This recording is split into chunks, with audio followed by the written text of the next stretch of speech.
Hello, good morning everyone. देखिए, last class में हमने फेमा के रिगार्डिंग कुछ बेसिक सिचुएशन डिस्कस करी थी, जिसमें मैंने आपको डेफिनेशंस करा सॉरी एक कॉन्सेप्ट्स कराया था। क्या कराया था? कॉन्सेप्ट, ठीक है। सो आज का जो हमारा सेशन चलने वाला है, दिस इज अबाउट डेफिनेशन, और काफी डेफिनेशंस है। हालांकि ये सारी डेफिनेशन इंपॉर्टेंट नहीं है। हाँ, कुछ इंपॉर्टेंट है तो उन पे ज्यादा फोकस करेंगे, बट हम करेंगे सारे डेफिनेशन। तो अप्रोक्सीमेटली इसमें आपकी हम्म, काफी डेफिनेशन है, ठीक है। अच्छा, हर एक्ट में एक सेक्शन होता है, सेक्शन 1, जो कि हमने लास्ट क्लास में पढ़ा था। That is extent, applicability and short titles. ये सब चीजें उसमें डिफाइंड होता है। हाँ जी। और वो मैंने आपको लास्ट क्लास में शायद पढ़ा दिया था ये। This is section 1, right. जिसमें हमने शॉर्ट टाइटल पढ़ा था, एक्सटेंट पढ़ा था, और इसके एक्सटेंट से हमें पता लगा था फेमा क्या है। एक्स्ट्रा टेरिटोरियल एप्लीकेबिलिटी भी है इसकी, लिमिटेड केसेस में, ठीक है। अच्छा, फिर हमने पढ़ा था कब फोर्स में आया था, दैट इज कॉमेंसमेंट, ठीक है। हालांकि एक्ट पास तो हो गया था, दैट इज 1999 में, राइट, बट इसका एनफोर्समेंट कब हुआ था? 1 जून 2000 में, ठीक है। और इसने रिप्लेस किया था किसको? फेरा 1973, राइट। अच्छा, अब जरा समझिएगा। फेमा में एक section will going to understand here, that is section 2। क्या पढ़ेंगे बेटा? सेक्शन 2। और ये बेटा डिफाइन करता है डेफिनेशंस को। और डेफिनेशंस क्यों इंपॉर्टेंट है? क्योंकि जब तक आपको उस पर्टिकुलर टर्म का मतलब नहीं क्लियर होगा, तो आप आगे उसको कैसे समझेंगे? ठीक है। तो डेफिनेशन वाले पार्ट में we have to discuss many definitions, ठीक है। आपको कॉपी करने हैं। कुछ डेफिनेशन तो सिंपल है, नॉर्मल है, बट कुछ डेफिनेशन में हमें क्या लगेगा बेटा? थोड़ा सा समय लगेगा समझने में, जो कि इंपॉर्टेंट भी है। ठीक है, जैसे ऑथराइज पर्सन हो गया, करंट अकाउंट ट्रांजेक्शन हो गया, कैपिटल अकाउंट ट्रांजेक्शन हो गया, पीआरआई हो गया, पीआरओआई हो गया। ठीक है। तो इन डेफिनेशन में हमें क्या लगने वाला? थोड़ा सा समय। जैसे फॉरेन करेंसी हो गया, फॉरेन करेंसी क्या, उसको भी हम काफी डिटेल में अंडरस्टैंड करेंगे। कुछ डेफिनेशन ऐसी हैं तो बेसिक्स हैं। क्या है? बेसिक्स हैं, ठीक है। तो सबसे पहले will going to understand adjudicating authority. ये आई थिंक मैंने इंट्रोडक्शन क्लास में भी आपको इसके बारे में थोड़ा बहुत बताया था, ठीक है। कौन सी अथॉरिटी जी? Adjudicating authority. सर बेसिकली इसका काम क्या है, ये तो मैं आपको सेक्शन 16 में कराऊंगा, जब आगे हम सेक्शन 16 पढ़ेंगे। बट ये होती क्या है, इसका एक डेफिनेशन दिया हुआ है सेक्शन 2 क्लॉज ए में। किसमें बेटा? सेक्शन 2 क्लॉज ए में। तो सर इसका मतलब क्या है, सुनिएगा ध्यान से। कहते हैं एजुडिकेटिंग अथॉरिटी, जिसको हम शॉर्ट में क्या लिखेंगे? Double A. ठीक है। कहते हैं मींस एन ऑफिसर। क्या बेटा? एक ऑफिसर है जो कि ऑथराइज किया है, ऑथराइज्ड अंडर सेक्शन 16 सबसेक्शन 1। ठीक है। अब जरा समझो, थोड़ा सा इसको डिटेल में समझाता हूँ आपको मैं। डेफिनेशन सिर्फ इतनी है, राइट। एजुडिकेटिंग अथॉरिटी की अगर मैं डेफिनेशन की बात करूं, तो सेक्शन 16 सबसेक्शन 1 में जिस ऑफिसर को ऑथराइज किया गया है, उस व्यक्ति को हम क्या मानेंगे? एजुडिकेटिंग अथॉरिटी। अब थोड़ा सा अगर मैं इसको एनालाइज करूं, थोड़ा सा अगर हम इस डेफिनेशन को एनालाइज करेंगे, तो हम थोड़ा सेक्शन 16 में देखते हैं क्या लिखा हुआ है। Section 16 of FEMA 1999। बेटा बेसिकली होता क्या है, सेंट्रल गवर्नमेंट के पास पावर है, वो अपॉइंट कर सकती है ऑफिसर को या ऑफिसर्स को। क्या? ऑफिसर या फिर ऑफिसर्स। भाई क्यों अपॉइंट क्यों कर रही है सेंट्रल गवर्नमेंट? For what? ताकि वो होल्ड कर सके, होल्डिंग इंक्वायरीज इनटू एलिज कॉन्ट्रावेंशन। अब मान लो आपके ऊपर एलिगेशन लगा कि आपने कुछ कॉन्ट्रावेंशन किया है। भाई एलिगेशन का मतलब प्रूफ हो गया क्या? नहीं, सिर्फ एलिगेशन लगा है, प्रूफ नहीं हुआ अभी। सर उस एलिगेशन के ऊपर इंक्वायरी तो करनी पड़ेगी। हाँ, उसको इंक्वायरी को होल्ड करने के लिए ऑफिसर्स या फिर ऑफिसर अपॉइंट किया जाता है, किसके द्वारा? कौन करता है? Central government. कौन सा सेक्शन में? सेक्शन 16 में, राइट। तो सर इसी ऑफिसर को या इस ऑफिसर्स को विल कंसीडरिंग, कंसीडर कर रहे हैं क्या?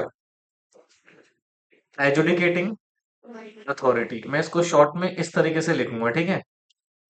दैट इज एजुडिकेटिंग अथॉरिटी, जो कि अपॉइंटेड है कौन सा सेक्शन में, सेक्शन 16 में। फॉर व्हाट पर्पस, इंक्वायरी करने के लिए, क्या करने के लिए, इंक्वायरी ऑन द मैटर जिसमें उसको जिस भी पर्सन को एलिज किया गया है कॉन्ट्रावेंशन को लेके, तो इसको हम क्या बोलते हैं बेटा, एजुडिकेटिंग अथॉरिटी। क्या बोलते हैं जी, adjudicating authority. Getting my point, copy करेंगे जल्दी से without wasting much time.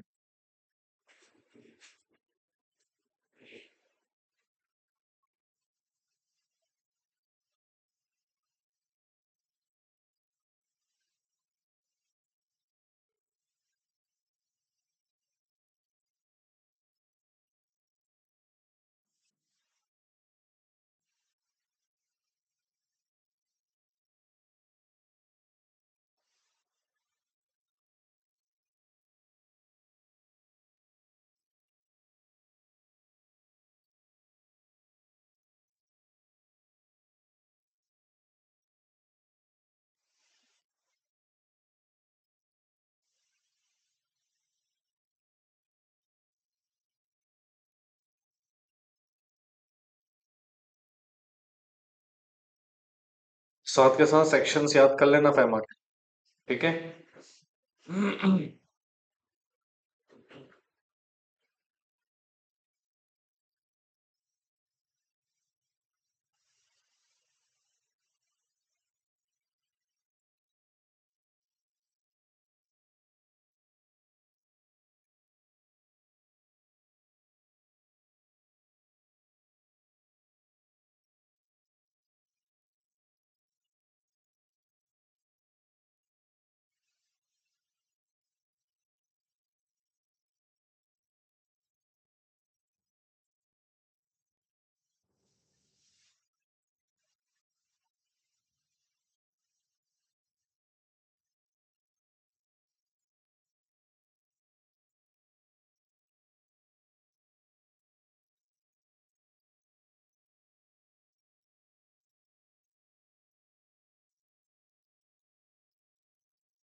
So this is first definition. अब आता है सेक्शन 2 क्लॉज बी, जिसमें विल अंडरस्टैंड अपेलेंट अथॉरिटी। किसके डेफिनेशन पढ़ेंगे, अपेलेंट अथॉरिटी या अपेलेंट ट्रिब्यूनल। तो सर अपेलेंट ट्रिब्यूनल बेसिकली होता क्या है, इसको अंडरस्टैंड करेंगे, ये कर लिया ना कॉपी सबने। Okay, now listen please. तो सबसे पहले तो देख लेते हैं सेक्शन क्या बोल रहे हैं। अगेन देखो, डेफिनेशन वाला सेक्शन बेसिक्स है। ये कहता है सर, अपेलेंट ट्रिब्यूनल, जिसको मैं शॉर्ट में क्या बोल सकता हूँ, एटी, ठीक है, मींस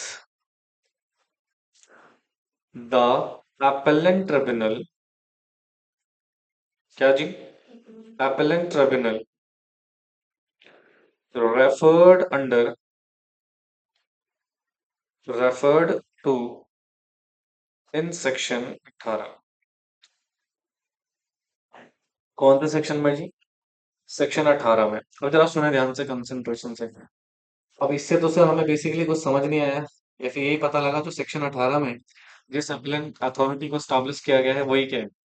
अब होता क्या है फेमा में, मान लो किसी पर्सन के अगेंस्ट, राइट, ऑर्डर पास हुआ है, और ऑर्डर पास करने की अथॉरिटी किसके पास है, एडजुडिकेटिंग अथॉरिटीज के पास, या फिर स्पेशल डायरेक्टर्स के पास। स्पेशल डायरेक्टर्स क्या है, विल अंडरस्टैंड, ठीक है। अब ये दो अथॉरिटीज हैं, पहला कौन है, एडजुडिकेटिंग अथॉरिटी, दूसरा कौन है, स्पेशल डायरेक्टर, ठीक है। इन्होंने फॉर एग्जाम्पल ऑर्डर पास किया अगेंस्ट एनी पर्सन, जो भी एलिस था, ठीक है। और सपोज मान लो अगेंस्ट है तो मुझे ऑर्डर पसंद नहीं आया ना। सपोज मान लो मुझे इनके ऑर्डर के अगेंस्ट कहीं पे जाना है। भाई इंडिया में बेसिकली आपके पास अपेलेंट पावर है कि नहीं है, अपील करने की। ऑफ कोर्स, इवन आप हाई कोर्ट के डिसीजंस को भी चैलेंज कर सकते हो। अच्छा, what is the procedure of challenging high court decisions, do you know about it. अगर मुझे मान लो हाई कोर्ट ने को ऑर्डर पास किया है, मुझे हाई कोर्ट के ऑर्डर के अगेंस्ट सुप्रीम कोर्ट में जाके अपील फाइल करनी है, क्या नहीं, क्या मैं कर सकता हूँ। हाँ, क्या प्रोसीजर है उसका? No, writ is something else, writ petition अलग है बेटा। क्या बोल रहे हो? हाँ, अपील करनी।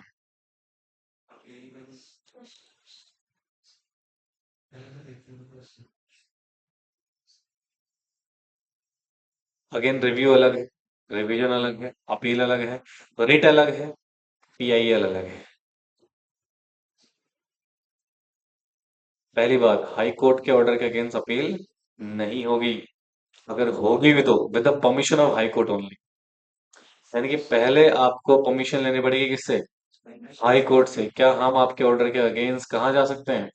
सुप्रीम कोर्ट में। अभी अगर हाई कोर्ट परमिशन देगा तो ही आप कहाँ जा सकते हो? सुप्रीम कोर्ट में। भाई पागल थोड़ी हाई कोर्ट जो ऑर्डर पास कर रहा है। And you are going to challenge क्या? High court order. ठीक है। तो सुप्रीम कोर्ट में बहुत रेयरेस्ट ऑफ रेयर केस जाते हैं अपील। वो भी तब जब आप किसकी परमिशन ले लोगे? हाई कोर्ट से। Revisions and reviews are different things. ठीक है, वो अलग चीज है। Okay, now listen please. Sir यहाँ पे मान लो ऑर्डर के अगेंस्ट मुझे जाना है, तो बेसिकली क्या है, सेंट्रल गवर्नमेंट को पावर है सेक्शन 18 में। किसमें? सेक्शन 18 में। और सीजी बाय नोटिफिकेशन, क्या जी, बाय नोटिफिकेशन स्टैब्लिश कर सकती है। क्या कर सकती है? स्टैब्लिश कर सकती है एक अथॉरिटी को, जिसको हम क्या बोल रहे हैं? Appellant tribunal. क्या बोल रहे हैं जी? अपेलेंट ट्रिब्यूनल, जिसका काम है अपील सुनना। क्या सुनना? तो सर ये बेसिकली यहाँ पे अपॉइंट किया गया है for holding the appeal against the order of adjudicating authorities, या फिर स्पेशल डायरेक्टर्स, एसडी। ठीक है। तो इन्होंने जो ऑर्डर पास किया है, अगर उसके अगेंस्ट मुझे अपील फाइल करनी है, तो मैं कहाँ जा सकता हूँ बेटा? अपील ट्रिब्यूनल में। और अपील ट्रिब्यूनल की को स्टैब्लिश करने की पावर अगेन किसके पास है? सेंट्रल गवर्नमेंट के पास। कौन सा सेक्शन में? सेक्शन 18। ठीक है, समझ में आया? Complete this definition. बाकी अपील का प्रोसीजर क्या है, विल अंडरस्टैंड।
ये चार्जर निकाल दो। किसका है?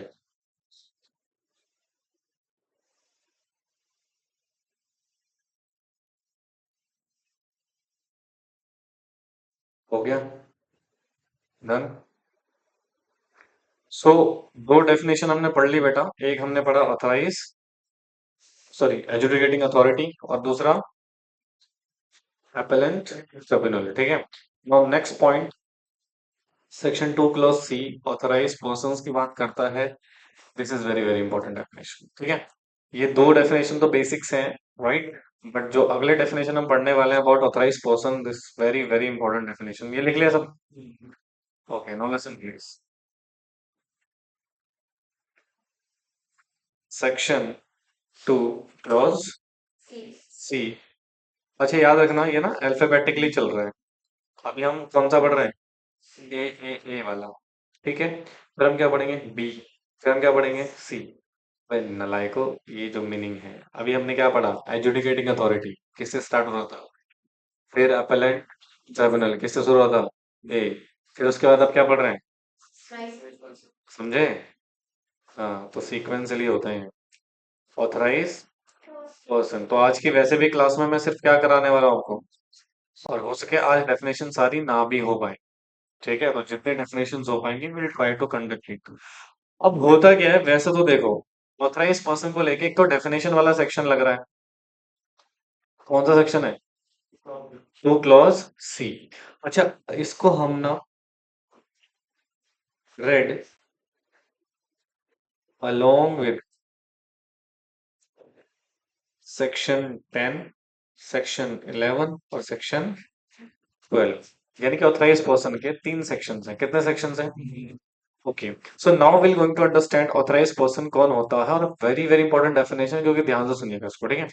और जब हम डेफिनेशन की बात करते हैं तो डेफिनेशन क्या कहती है सर? तो डेफिनेशन कह रही है sir, authorize person means, definition किसके टर्म्स में?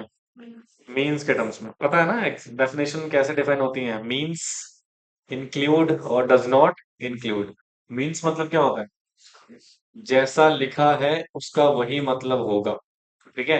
एक होती है इंक्लूसिव डेफिनेशन। इंक्लूसिव डेफिनेशन का मतलब क्या है? We can add more things. अभी तुम इनकम टैक्स पढ़ रहे हो शायद, राइट? ओके, अपन एक डेफिनेशन पढ़ोगे पर्सन की, इसके पढ़ोगे। इवन अभी मैं आपको थोड़ी देर बाद पर्सन के डेफिनेशन पढ़ाऊंगा, तो वहां पर भी इंक्लूड वाली डेफिनेशन है। कौन सी डेफिनेशन है? तो इंक्लूड वाली डेफिनेशन में ना बड़ा कंफ्यूजन रहता है। क्यों? क्योंकि वहां पर सचेज होते हैं। क्या होते हैं? जैसे कि ये भी इसमें इंक्लूड है, ये भी इसमें इंक्लूड है, वो ओपन डेफिनेशन होती है। क्या होती है? मान लो कहीं पे अगर लॉ में कुछ क्लैरिटी नहीं है, कंफ्यूजन है, तो फिर उसके लिए हमें कहाँ जाना पड़ेगा? अथॉरिटीज के पास। किसके पास? For the clarity, right. और डज नॉट इंक्लूड की डेफिनेशन क्या है बेटा? ओके, जीएसटी पढ़ेंगे आप, उसमें ना गुड्स के डेफिनेशन पढ़ेंगे। क्या पढ़ेंगे? तो उसमें तीनों चीज आपको पढ़ाई जाएंगी, मीन्स भी, इंक्लूड भी, और डज नॉट इंक्लूड, ठीक है। तो बहुत अच्छे से समझ में आ रहा है। खैर, अब यहाँ लिखा हुआ है मीन्स एंड। अब इसमें देखो, आपके पास सिचुएशंस क्या है? एक, दो, तीन, चार। सबसे पहला क्या है? Authorize dealer. क्या कह रहा है? Authorize dealer first. दूसरा कह रहा है जी मनी चेंजर्स। नेहरू प्लेस गए हो कभी आप? वहां पे बहुत सारे मनी चेंजर्स रहते हैं। एक होता है ऑफशोर बैंकिंग। क्या होता है जी? दिस इज ई, ठीक है। और या फिर ऑफशोर बैंकिंग यूनिट्स, और फोर्थ में we can include any other person. देखो क्या कह रहा है, ये कह रहा है जी, ऑथराइज पर्सन का मतलब हो गया क्या? कोई ऑथराइज डीलर, या फिर कोई मनी चेंजर, या फिर ऑफशोर बैंकिंग यूनिट्स, या फिर कोई भी एनी अदर पर्सन। कहते हैं फॉर द टाइम बीइंग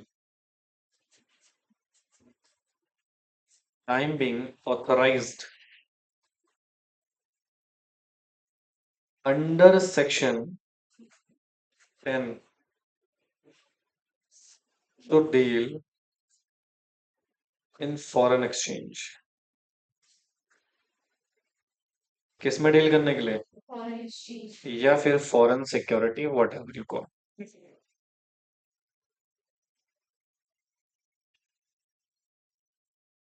ठीक है। अगेन ध्यान से देखना क्या कह रहा है। सबसे पहले क्या कह रहा है, ऑथराइज पर्सन कौन हो सकता है जी? ऑथराइज डीलर्स, या फिर मनी चेंजर, या फिर ऑफिसर बैंक, या फिर, अच्छा सर यहाँ पर भी ना थोड़ा सा अगर हम कैटेगराइजेशन करें, ध्यान से सुनना। ये जो लिखा हुआ है ना, ऑथराइज डीलर, कौन होते हैं ये? Sir basically conduct foreign exchange transaction के लिए इनको ऑथराइजेशन मिली होती है। क्या होता है ना, कंडक्ट फॉरेन एक्सचेंज से रिलेटेड जो भी ट्रांजैक्शंस होंगी उसको करने के लिए ऑथराइज्ड होते हैं। हाँ जी, तो उसको बोलते हैं हम क्या? Authorise dealer. मनी चेंजर कौन होते हैं सर? मनी चेंजर कौन है? वो बेसिकली मनी एक्सचेंज करेगा, यानी कि इसका मेन काम होगा भैया, फॉर एग्जांपल फॉरेन करेंसी है जिसको हम डॉलर बोल रहे हैं, ये डॉलर को कन्वर्ट किस में कर सकता है, या फिर ये रुपीस को कन्वर्ट किस में कर सकता है, डॉलर में। तो ये मनी चेंजर्स हैं। क्या है ये? मनी चेंजर, जिनका काम क्या है? मनी को कन्वर्ट करना। क्या करना? मनी को कन्वर्ट करना। अब एक होता है ऑफशोर बैंकिंग सिचुएशंस। क्या होता है? तो ऑफशोर बैंकिंग यहाँ पे आ पाएगा, नीचे लिखवा दूंगा। ठीक है, तो सर सिंपल सी बात है, यहाँ पे चार पर्सन को इंक्लूड किया गया है। या तो ऑथराइज डीलर हो आप, या तो मनी चेंजर हो आप, या तो ऑफशोर बैंकिंग यूनिट हो, या तो कोई अदर पर्सन हो जिसको आरबीआई ने, किसने क्या किया है, ऑथराइज किया है। कौन से सेक्शन में? सेक्शन 10 में, कि आप डील कर सकते हैं किसमें, फॉरेन एक्सचेंज में या फिर फॉरेन सिक्योरिटीज में, आपको डील करने के लिए ऑथराइज किया गया है। और इन्हीं को हम क्या बोलेंगे? Authorize person. क्या बोलेंगे? Authorize person. Are you getting my point? तो ये ऑफशोर बैंकिंग क्या है और सेक्शन 10, 11, 12 क्या है, ये भी हम अंडरस्टैंड करेंगे। सबसे पहले ऑफशोर बैंकिंग का मतलब समझिए। ऑफ शोर बैंकिंग यूनिट्स, ठीक है।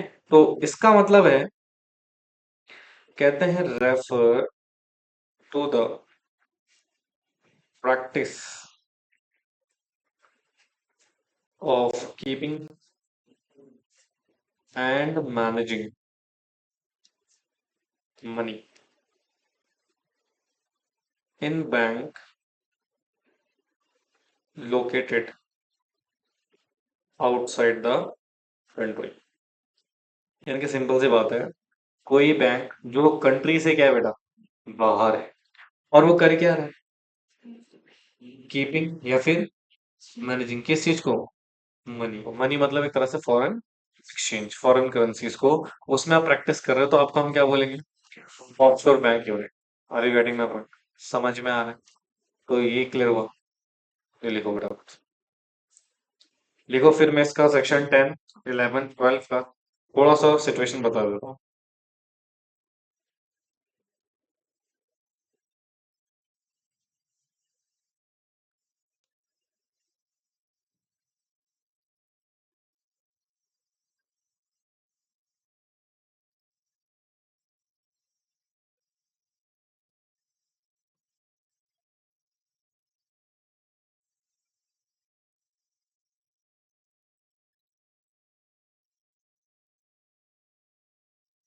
ये डेफिनेशन बहुत इंपॉर्टेंट है, याद रखना है इसको।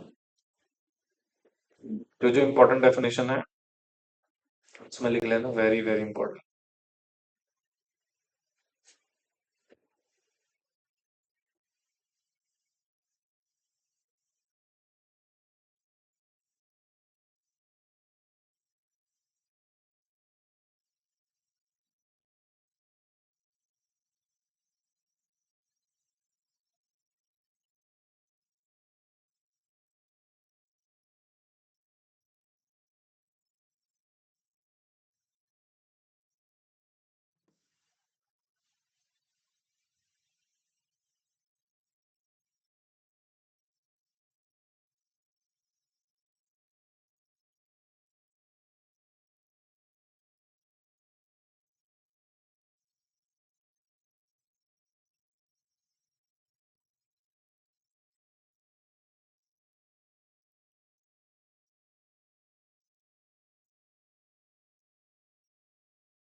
And okay, now listen, please.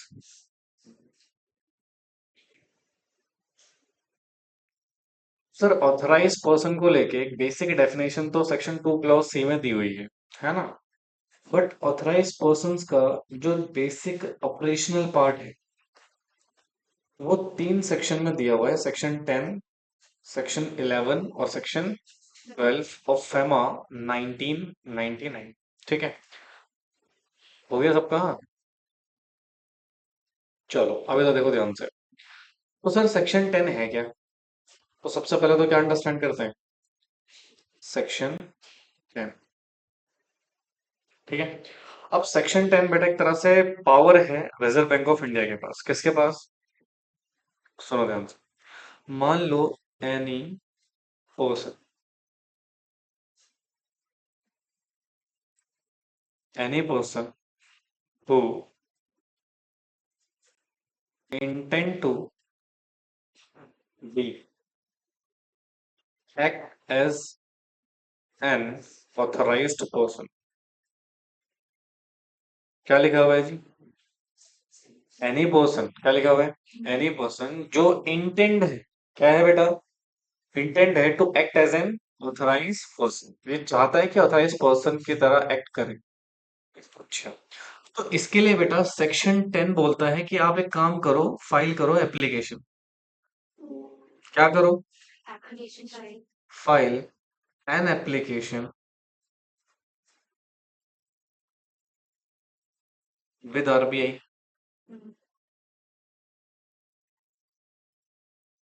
ठीक है, आप एप्लीकेशन किसको फाइल करोगे? एंड ऑफ कोर्स एप्लीकेशन में जो भी रिक्वायर्ड डॉक्यूमेंट है वो अटैच करेंगे। जो भी आपके रिक्वायर्ड डॉक्यूमेंट्स हैं for being a authorised person, right, along with what ever the fees RBI will charge. ठीक है, अब सुनो ध्यान से। तो रिजर्व बैंक ऑफ इंडिया के पास बेसिकली एप्लीकेशन आ गई। नाउ आरबीआई एम्पावर बाय, क्या बेटा? आरबीआई एम्पावर बाय सेक्शन 10, क्या बेटा? Section 10 to appoint, to appoint such applicant. भाई इसको एप्लीकेंट क्यों बोल रहा हूं मैं? क्योंकि इसने एप्लीकेशन फाइल करी ना। हाँ जी, आरबीआई के पास पावर है, वो इस एप्लीकेंट को अपॉइंट कर सकता है एज एन ऑथोराइज पर्सन। क्या अपॉइंट कर सकता है बेटा? एज एन ऑथराइज पर्सन, यदि सेटिस्फाइड जो भी रूल्स एंड रेगुलेशंस हैं किसके बेटा? फेमा के। तो अगर आपने फेमा के proper rules and regulation fulfil कर रखे हैं, RBI has a power, sorry, RBI has a power कि आपको ऑथराइज पर्सन के तौर पे अपॉइंट किया जा सकता है। ये है बेटा सेक्शन। समझ में आया? तो यहाँ पे ना एक बहुत बड़ा प्रश्न ये आता है सर, पर्सन कौन? Who will be person, right? अब जरा इसको लिखो, फिर मैं पर्सन की डेफिनेशन लिखवाता हूँ। जल्दी लिखो अपना बस।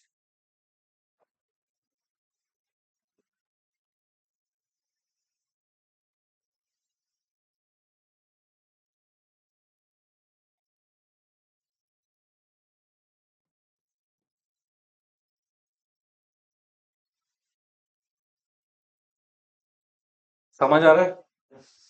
कब?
ये आर आर क्या लिखा है? Rules and regulations.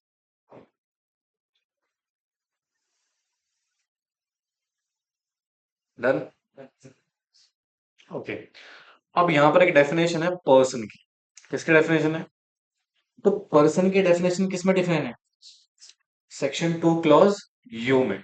और बेटा ये डेफिनेशन मीन्स में नहीं है। ये डेफिनेशन है, कहता है पर्सन इंक्लूड। क्या कहता है बेटा? पर्सन इंक्लूड या इंक्लूड्स वट। ठीक है। कौन कौन है सर? इनकम टैक्स के डेफिनेशन की तरह ही है, बिल्कुल सेम। ठीक है। सबसे पहले कौन? इंडिविजुअल। तो क्या एक व्यक्ति भी ऑथराइज पर्सन हो सकता है? हाँ। दूसरा, H U F, Hindu undividable family. ठीक है। फिर तीसरा, दैट इज कंपनी। Company also authorised. ठीक है। फिर कोई फॉर्म, ऑथराइज पर्सन, एओपी और बीओआई। हाँ जी। एओए का एओ, एसोसिएशन ऑफ। पढ़िए क्या डेफिनेशन अभी? इनकम टैक्स के डेफिनेशन। ये कौन है? Body of individuals. मतलब पढ़ा है डेफिनेशन, राइट?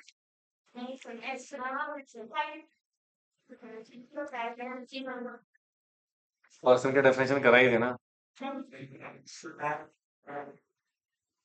अच्छा। ठीक है। और एक होता है कौन? तो पढ़ा तो है। तुम्हारा मतलब, एक तुम्हारा मतलब यह है कि तुम्हें जब तक चीजें लिख पाई ना जाए तब तक पढ़ाया नहीं।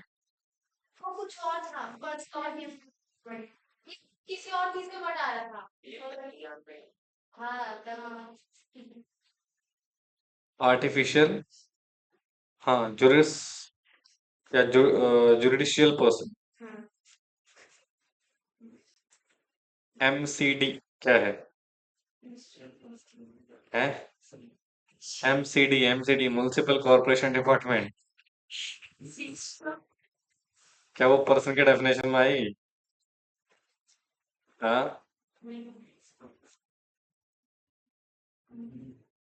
क्या है वो इनमें से? एमसीडी डिपार्टमेंट है। एजेंसी, ब्रांच नहीं, एजेंसी तो नहीं है। सॉरी सॉरी, गवर्नमेंट बॉडी है तो ये इसमें है। Artificial जुरिडिकल्स person. दिल्ली में रहते हो? गंवा रहे हो तुम थोड़े से? दिल्ली में रहते हो? आते नहीं पढ़ने क्यों दिल्ली? बाहर निकालो हरियाणा वालों को यहाँ से। तभी सफाई नहीं होती वहां पे। अच्छा देखो सर, कोई बात नहीं, थैंक यू सो मच। अब सुनो, तो पर्सन मतलब कौन? इंडिविजुअल, या फिर एचयूएफ, या फिर कंपनी, या फिर पर्सन, या फिर association of person. Must not be illegal. क्या नहीं होना चाहिए? कौन सी है एसोसिएशन ऑफ पर्सन जो इलीगल हो सकती है? सेक्शन 464 ऑफ कंपनीज एक्ट 2013, याद है? जिसमें 50 से ज्यादा पर्सन हो जाए और वो अनरजिस्टर्ड हो, क्या हो जाएगा? इलीगल। इलीगल एसोसिएशन पढ़ा था ना बेवकूफ को। हाँ। और कौन? Body of individuals. ठीक है। या फिर आर्टिफिशियल जुरिडिकल पर्संस, या एनी कोई भी एजेंसी, कोई भी ऑफिस, कोई भी ब्रांच देयर ऑफ। तो इन सभी को हम क्या मानेंगे बेटा? These all are authorise to apply क्या? Act as an authorise. और समझ आए? बैंक हो सकता है। Bank can be authorise person. Bank बोल रहा हूँ, ब्रांच बोल रही है। हम जस्ट आस्किंग बैंक। कैसे? डेफिनेशन में तो नहीं दिख रहा। ब्रांच लिखा है, बैंक थोड़ी लिखा है। बैंक, बैंक होती क्या है? कंपनी तो होती है भाई। बेवकूफ, वो पता नहीं बैंक क्या होती है? आईसीआईसी लिमिटेड पब्लिक कंपनी है। which is authorized under Banking Regulation Act 1949 to act as an banking authorities। कुछ पता नहीं भाई इसको बड़ा। लंच करोगे 1 घंटा तो क्या पढ़ोगे तुम लोग? यही पढ़ोगे, चावल में कितना पानी मिलाना है? बिरयानी कहाँ सबसे बढ़िया मिलती है? कुछ कुछ बेवकूफ तो मोबाइल देख के खाना खा रहे होते हैं, दूसरों को भी दिखा रहे होते हैं। कर लो बेटा पिकनिक में, जून में हम करेंगे मौज फिर। You nonsense people. तुम्हारा भी बहुत दोस्ती यारी में ध्यान हो रहा है आजकल, मैं काफी दिन से नोटिस कर रहा हूँ। हाँ, 2 मिनट में इलाज हो जाएगा बेटा। पता कहीं नहीं चला मेरे को, मैं खुद ही ऑब्जर्व करता हूँ। पढ़ाई में ज्यादा फोकस करना है।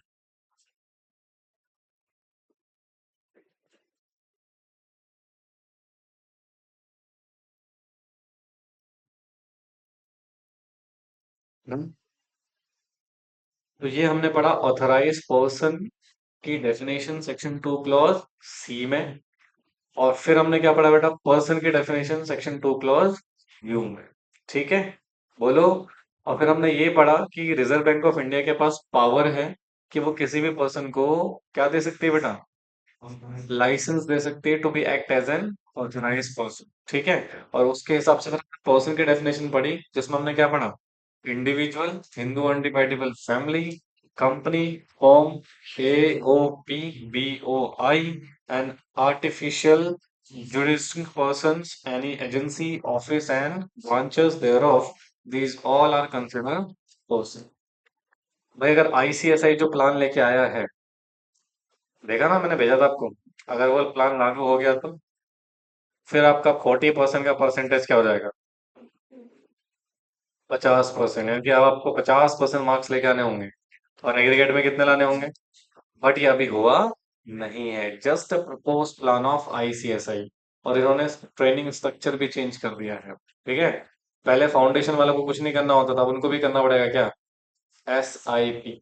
ठीक है, ये एक तरह से नॉर्मल ट्रेनिंग है, 1 दिन वाली। कितने दिन वाली?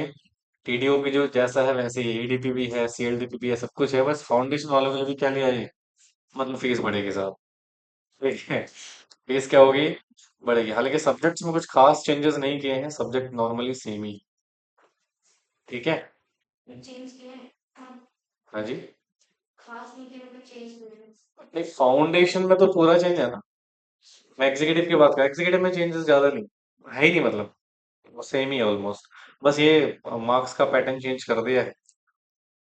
नहीं मतलब प्रपोज प्लान है, ये मान के चलो जून में तो नहीं होगा, बट यार हल्का आउटरीच होगा इसका बहुत ज्यादा। 50% मार्क्स या 40% लाने में हालत खराब हो रही है बच्चों की। 50% मार्क्स कहाँ से लेके आ भाई, है ना? और एग्रीगेट भी क्या कर दिया है, 55। मैं तो कह रहा हूँ 90 कर दो उसको सीधे, 90%।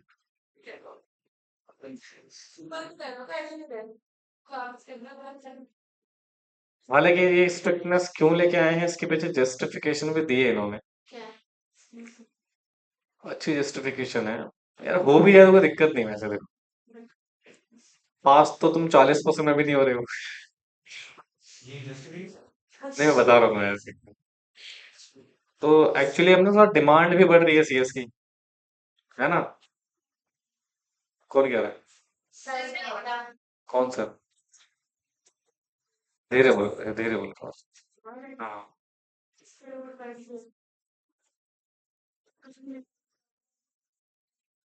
हाँ बढ़ रही लिमिट। कब बढ़ी? हुआ प्रपोज, अच्छी इंफॉर्मेशन मिली है, नाइस। हाँ प्रपोज हुआ है, पूछते हैं ना, कहाँ प्रपोज हुआ है ऐसा? नहीं नहीं, ऐसी अफवाह मार्केट में फैलती हैं, ऐसा भी कोई प्रपोज प्रपोज नहीं आया है। स्मॉल कंपनी की डेफिनेशन चेंज हुई है बस। वो आ चुका है। उसमें वैसे भी सीएस पहले भी रिक्वायर्ड नहीं था, अभी भी रिक्वायर्ड नहीं। ठीक है, लार्ज प्राइवेट कंपनी तब 10 करोड़ वाली, तब भी 10 करोड़ से कम वाली तब भी सीएस नहीं था, आज भी सीएस नहीं है। इसको रखना रखें। और बेटा जरूरी नहीं है ना, एक बात बताओ, चार्टर्ड अकाउंटेंट की कोई थ्रेशोल्ड लिमिट है? नहीं है। क्या फिर भी लोग सीए अपॉइंट करते हैं? हाँ।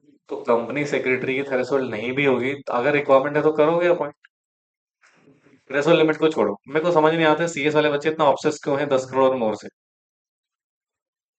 नहीं है, ठीक है, हटा लो, हटा दो। रूल 8 है, रूल 8 में सीएस को हटा ही दो। कर लोगे कंप्लाइंस? कंप्लाइंस कर लोगे? नहीं कर पाओगे ना। आपको वैसे भी अपॉइंट करना पड़ेगा। Are you getting my point? अगर ये लिमिट नहीं हो, क्या लिस्टेड कंपनी में सीएस अपॉइंट नहीं होगा? एक सीएस होगा, बहुत सारे सीएस होंगे। टीम होगी भाई साहब, प्रॉपर ही 10-12 कंपनी सेक्रेटरीज की टीम होती। और वैसे भी नॉर्मल पब्लिक कंपनीज में जो, या 10 करोड़ से ऊपर की प्राइवेट कंपनीज ही क्यों ना ले लो, लार्ज कंपनीज आ गई ना, कंप्लायंस नहीं फॉलो करोगे? करोगे ना, खुद ही कर लोगे, डायरेक्टर खुद ही करेगा कंप्लायंसेस।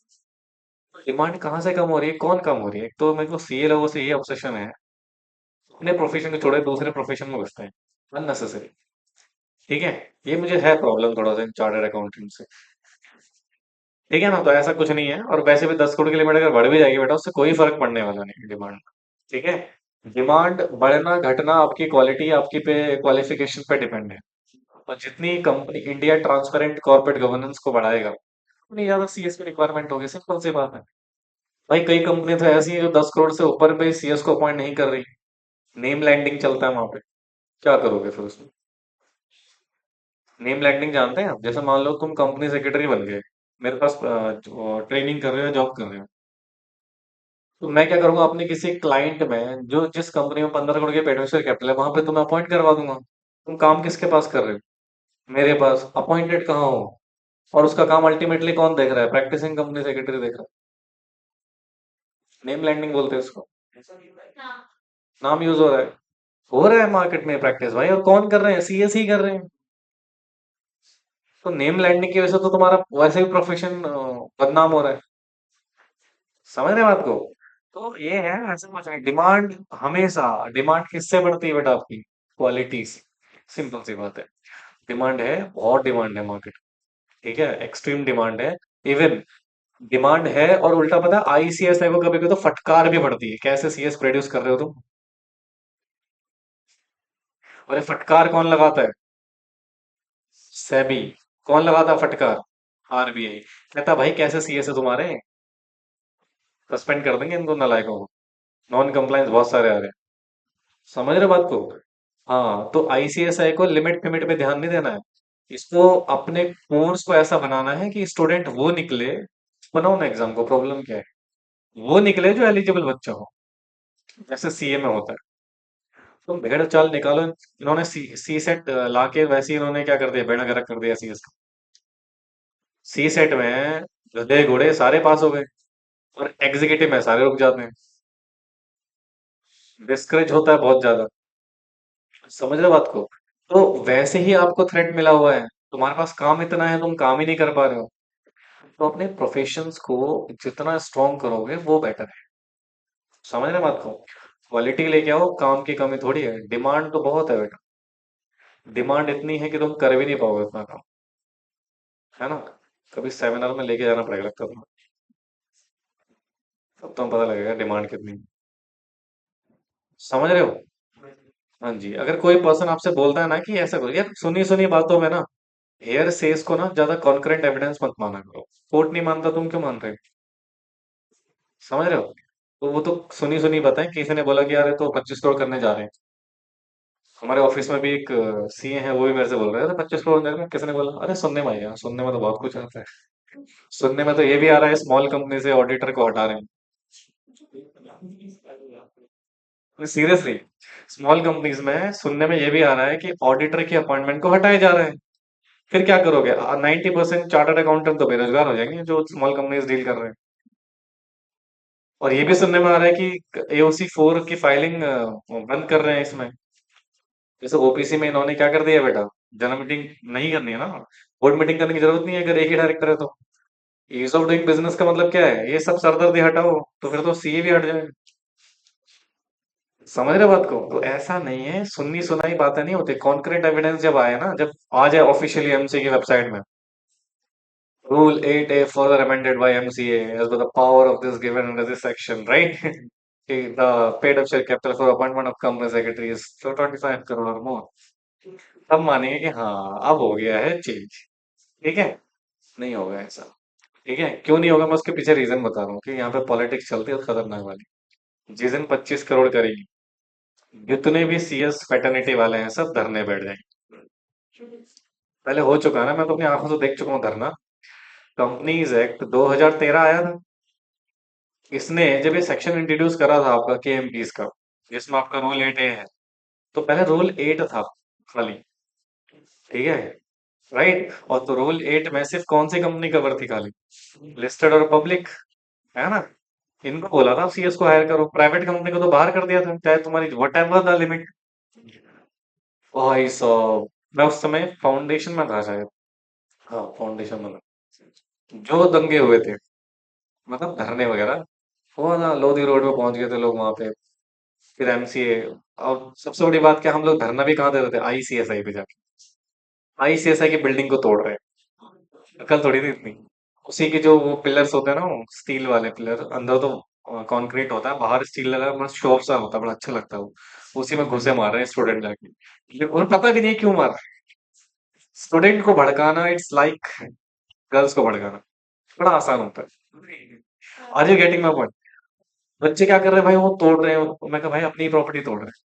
हमारे सर कह रहे बाद में, सालो अपनी प्रॉपर्टी तोड़ रहे हो, तुम ही तो पैसा देते हो, तुम्हारे पैसे से बन रहा है, तोड़ने लगे एमसीए में तोड़ो। मिनिस्ट्री ऑफ कॉर्पोरेट अफेयर्स के पास जाके आप अपना क्या करो, धरना। तुम धरना भी कहाँ दे रहे हो? तो इसलिए बाद में रूल 8A लेकर आई थी एमसी, समझ रहे हो ना। जब इतने स्ट्रगल से रूल 8A आया, से कैसे हटा देंगे, है ना। सीएस बेरोजगार नहीं हो जाएंगे? नहीं होंगे यार, कुछ नहीं होगा। तुम्हारी क्वालिटी है, क्वालिफिकेशन है भाई। बहुत सारे मेरे के स्टूडेंट हैं, वो जॉब कर रही है एक ऐसी पब्लिक कंपनी में जहाँ पर I think paid capital 5 crore रुपए है। 3 कंपनी से रही है वहां पे, पब्लिक कंपनी अनलिस्टेड है, कर रही है ना। 3 लोग हैं वहां पे, फिर जॉब बहुत है भाई। तुम्हारे अंदर क्वालिटी है क्या? बिग फोर में जाओ, इंटरव्यू दो, जॉब मिलेगी तुम्हें, क्यों नहीं मिलेगी? अच्छा खासा पैकेज भी दे रहे हो, अगर तुम्हारे अंदर क्वालिटी है तो। समझ रहे हो, है बस की तो ले लो जॉब। तुम अगर एक एक घंटा लंच करते रह जाओ, फिर तो हो गया तुम्हारा काम। बेटा जॉब ऐसे नहीं मिलेगी। अब पता है मैं बताऊं, अगर लोग 1 करोड़ और मोर भी पेड शेयर कैपिटल कर दें, उससे भी क्या हो जाएगा? कुछ नहीं होगा। वो कंपनियां लो फॉल्स निकाल लेंगी। जिसको अपॉइंट करना है वो करेगी, जिसको अपॉइंट नहीं करना है वो भी तुम कितनी लिमिट कर दो भैया, वो नहीं करेंगे अपॉइंट। सिंपल सी बात है। क्रेडिबिलिटी साबित करो कि हाँ हम क्रेडिबल हैं, हमें अपॉइंट नहीं कर। यानी कि एक तरह से ना, बोर्ड ऑफ डायरेक्टर तुम्हारे क्या हो जाने चाहिए, डिपेंडेंस आपको पूरी तरीके से, कि बिना तुम्हारे उनका काम ही ना चल रहा हो। ये हो, अगर ऐसा प्रोफेशन होगा फिर क्या जरूरत है हमें किसी थ्रेशोल्ड लिमिट की? मुझे बताना, सीए के लिए है थ्रेशोल्ड लिमिट, सीएमए के लिए है, एडवोकेट के लिए है, तो फिर हमें क्यों चाहिए? है अच्छी बात है, नहीं भी होगा तो भी अच्छी बात है भाई, हम इतने क्वालिफाइड हैं कि हमें झक मार के अपॉइंट करेगा कंपनी। सीरियसली, अगर उसको कॉम्प्लायंस करना है, उसको बचना है नॉन कॉम्प्लायंसेस से, तो सीएस को हायर करेगा, रिस्पेक्टिव ऑफ द फैक्ट्स। ये तो एक मिथ हमने दिमाग में बना रखा है कि नहीं भैया। और ये पता है, ये एक तरह से डिस्करेजिंग भी है कि जबरदस्ती सीएस को एम्प्लॉयमेंट में दे रहे हैं। अगर आप प्रैक्टिकली सोचेंगे ना, तो बहुत सारे लोग ये सोचते हैं, मतलब तुम्हें तो जबरदस्ती एम्प्लॉयमेंट दे रखे हो ना, तुम्हें तो मिलेगी ना। बहुत सारे सीए से बात करोगे अगर आप, समझ रहे हो कि मजबूरी है कंपनीज की सीएस को अपॉइंट करना, क्योंकि 10 करोड़ से ऊपर की मैंडेटरी लिमिट दे रखी है। ये भी बोलते हैं कई लोग, हमारे लिए तो नहीं है, देखो मार के कंपनी हमें अपॉइंट करती है। Are you getting my point? ऐसा प्रोफेशन डेवलप हो, यही क्रेडिबिलिटी हो प्रोफेशनल्स की, कि कंपनियां वट एवर द लिमिट, वो किसको अपॉइंट करे? सीएस को अपॉइंट करे, बस दैट्स इट, खत्म। इतना टेंशन लेने वाली बात ही नहीं है। सीएस बने नहीं, मैं थ्रेशोल्ड लिमिट की पहले सोचो। आप समझते हैं? खैर, सेक्शन 10 समझ आया आपको? हाँ जी, बहुत अच्छे से आ गया होगा। अब सेक्शन 11 देख। भाई आरबीआई ने ऑथराइज करा है किसको? सरस पर्सन को, बेवकूफो। क्या हो गया, सदमा लग गया क्या? 25 करोड़ हो जाएगा थ्रेशोल्ड में, जॉब कौन देगा हमें? हम तो बेरोजगार हो जाएंगे सर। अभी भी है ना? ओके, कोई बात नहीं, घबराना नहीं है ऐसे। ऐसे तो तुम्हें टैक्स ऑडिट भी मिलने वाला था, मिला? नहीं मिला ना, तो फिर सिर्फ 9 लोग आगे तो नहीं मिलेगा। सुने ध्यान से, आरबीआई ने क्या करा बेटा? ऑथराइज करा है अंडर सेक्शन 10। किसको बेटा? किसी भी पर्सन को जिसने एप्लीकेशन किया था, है नहीं? और इसी को हमने यहाँ पे क्या बोला? अब एक बात बताओ यार, ये जो ऑथराइज पर्सन है, हाँ, ये काम करेगा ना? हाँ। सर अब यहाँ पे ना सेक्शन, ये तो 10 था आपका, ठीक है? तो सेक्शन 11 कहता है कि आरबीआई के पास पावर है। क्या है बेटा? पावर है टू इशू। क्या करने के बेटा? Issue direction. डायरेक्शन किसको देगा? Authorise person. क्या इशू करेगा बेटा? डायरेक्शन देगा किसको? अच्छा, तो डायरेक्शन क्यों देता है भैया? तो यहाँ पर ये इंश्योर कर रहा होता। क्या कर रहा होता है? To ensure compliance with FEMA. Compliance with FEMA. क्या authorise person as per फैमा regulations या रूल्स या जो भी नोटिफिकेशन या डायरेक्शन जो इशू कर रही है, किसने बेटा? आरबीआई। किसने बेटा? आरबीआई ने। सुनना ध्यान से, यहाँ फेमा में आप क्या फॉलो करते हैं? रूल्स, रेगुलेशंस, बोलो जी। हाँ जी। और कोई भी डायरेक्शंस, और कोई भी नोटिफिकेशन या फिर सर्कुलर। ठीक है? तो ये इशू कर रखे हैं किसने बेटा? आरबीआई ने। ऑफ कोर्स, रूल्स छोड़ के बाकी तो सारा आरबीआई कर रहा है। रूल्स कौन फ्रेम करता है? Central government. हाँ, पावर किसके पास है? एमओएफ के पास, मिनिस्ट्री ऑफ फाइनेंस के पास। ठीक है? Regulation given by RBI, direction given by RBI, notification and circular given by RBI. तो इन सभी को, जो भी किसके कॉन्टेक्स्ट में है, ऐसा नहीं सारे भाई, obvious सी बात है, जो मुझे नहीं फॉलो करना मैं थोड़ी फॉलो करूंगा। तो जो भी किसके कॉन्टेक्स्ट में आई है बेटा, तो आप फॉलो कर रहे हो या नहीं कर रहे हो, तो इस चीज के डायरेक्शन इशू करने की पावर है किसके पास? और ये जो पावर है बेटा, यही है सेक्शन 11। बुझे? सिंपल है ना? हाँ, तो इसलिए तो मैं आपसे कह रहा हूँ मैं, सुनो, आप लॉस को ना ऐसे पढ़ो, फेमा को पढ़ो, सेबी पढ़ो, कंपनीज एक्ट पढ़ो, तुम इतनी अपनी कैपेबिलिटी बनाओ ना, लोग जग मार के आपको एम्प्लॉयमेंट। फालतू चीजों से घबराना नहीं। अभी मैंने एक टीचर की वीडियो देखी थी, इसी 55% को लेके, 50% को लेके। भाई देखो, अगर आईसीएसई करना चाह रही है वो करेगी, उसमें कुछ सोच समझ के कराओ। देखिए, स्टूडेंट तो डरता ही है, पैनिक होता ही है। हालांकि 40 भी नहीं आ रहे हैं बच्चों के, और जो पास हो रहे हैं उनके 50 से ज्यादा ही आ रहे हैं। ठीक है ना? जो बच्चे पास हो रहे हैं वो मोस्टली मोस्टली सब्जेक्ट में क्या लेके आ रहे हैं? 50 से ज्यादा ही ला रहे हैं। तो अगर 50 हो भी जाता तो इतना घबराने की जरूरत नहीं भाई, मेहनत करो, पढ़ाई करो। 50 लाओ, 60 लाओ, तुम सोची क्यों रहो 40 की? है ना? पता लगे धरने में पहुंच जाओ तुम लोग। लट बहुत पड़ते हैं बेटा, याद रखना। पुलिस वाले बहुत मारते हैं, वैसे भी बीजेपी सरकार है, ये पिटवाती बहुत है। समझ रहे हो? उनसे पूछो जो सीए के दसन में गए थे, क्या लट पड़े उनमें। फालतू इन्फ्लुएंस में नहीं आना। अगर आईसीएस ने सोचा है तो कुछ सोच समझ के सोचा हो। बाकी पास होना हो, तुम 40 में भी हो जाओगे, 50 में भी हो जाओगे, 60 में भी हो जाओगे, 70 में भी हो जाओगे। अगर 50 करेंगे तो सिलेबस भी तो थोड़ा लीनियंट हो जाएगा, चेकिंग भी थोड़ा आराम हो जाएगी आपके लिए। हम्म। हो सकता है। दो भी है, बढ़िया है। अच्छे से मेहनत करो, बस बात करो।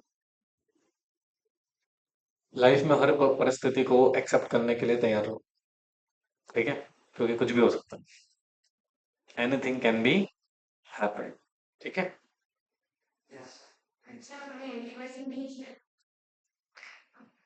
80% भी हो जाता, फिर मैं क्या कह रहा हूँ, एग्जामिनेशन जैसे 40% है, चेकिंग टफ कर देंगे तुम तब भी फेल हो जाओगे ना यार, ये लॉजिकली सोचो। 50% में थोड़ा चेकिंग लीनियट कर देंगे तो क्या पता पास होने के चांसेस बढ़ जाए। समझ रहे हो मेरी बात को मैं क्या कह रहा हूँ? क्या पता स्केल मार्किंग कौन सा बढ़ा दें। तो हर प्रोस्पेक्ट को देखना पड़ता है यार। वो 40% में कभी कभी ऐसी चेकिंग करते हैं कि 7% बच्चे पास हो रहे होते हैं, 6% बच्चे पास हो रहे होते हैं, फिर क्या करोगे? कुछ नहीं कर सकते हो दोस्त। तुम बस अच्छे से पढ़ो, मेहनत करो, एग्जाम पास करो, बात खत्म।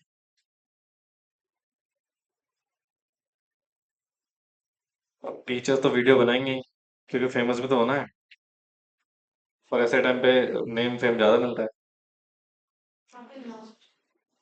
फालतू के पॉलिटिक्स मुझे पसंद नहीं।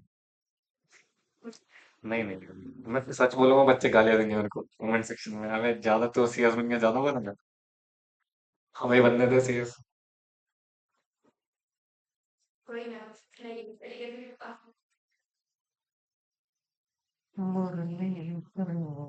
बस ऐसे ऐसे कंटेंट बना दो तो अगले दिन ही कंट्रोवर्सी हुई। अच्छा, मैं बोलता नहीं हूँ ज्यादा वीडियो पे। समझ रहे हो? हम्म। मेरे अपने लोग ही मेरे पीछे पड़ गए। सीएस फर्टिलिटी वाले। ये हो गया तुम लोगों का? Okay, now listen please. Okay, अब आइए सर यहाँ पे सेक्शन 12 में, किसमें? हर्षिता, समझ आ रहा है? तुम क्या सदमे में चली गई? फिर ये ऐसे कैसे होगा sir? Power of RBI to inspect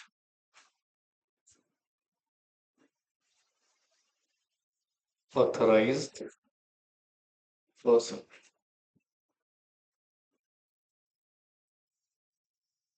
क्या लिखा है जी? Power of RBI to inspect authorise. इंस मतलब, इधर देखो, इधर देखो, इसका एक कॉन्सेप्ट समझो जरा ध्यान से। सर यहाँ पे ना ऑथराइज पर्सन कौन है जी? ऑथराइज पर्सन, ठीक है। अब ये जो ऑथराइज पर्सन है ना, ऑफ कोर्स ये लॉ के हिसाब से काम करेगा। तो भैया इसको मेंटेन करने हैं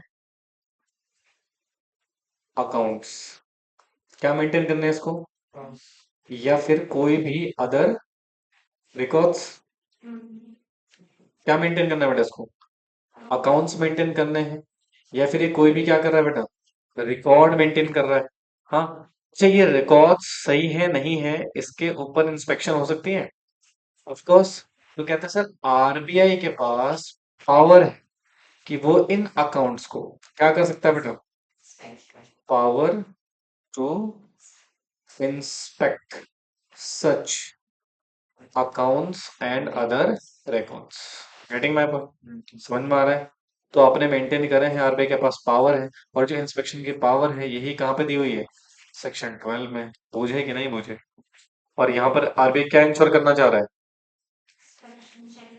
to ensure again compliance of FEMA.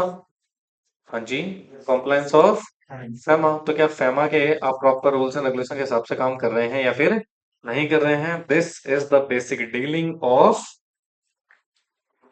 बोलो, आरबीआई। ठीक है, चलिए फटाफट से कॉपी करेंगे प्लीज। समझ में आ रहा है तुम्हारे कुछ फेमा? हालांकि अभी फेमा शुरू ही नहीं हुआ है बेटा, ये तो बेसिक्स चल रहा है। और अभी कुछ बेसिक्स ही चलेगा जब तक करंट अकाउंट चल रहा है। कैपिटल अकाउंट से थोड़ा सा भारी भारीपन फील होगा आपको दिमाग में।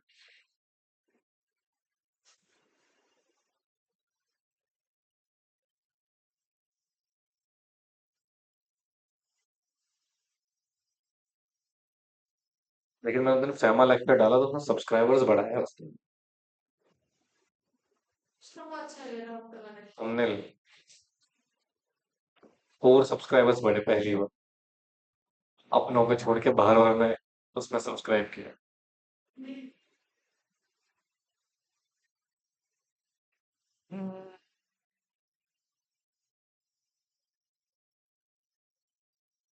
मेल अच्छा था, कंटेंट अच्छा नहीं था।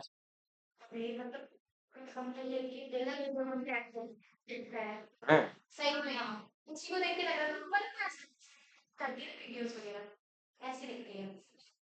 हमने कहाँ डाली वीडियो?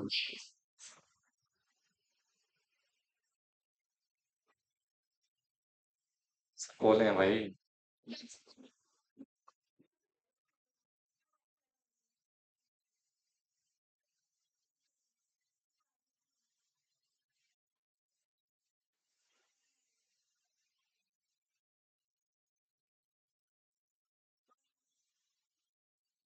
क्यों लाइटर लेके घूमते हो तुम?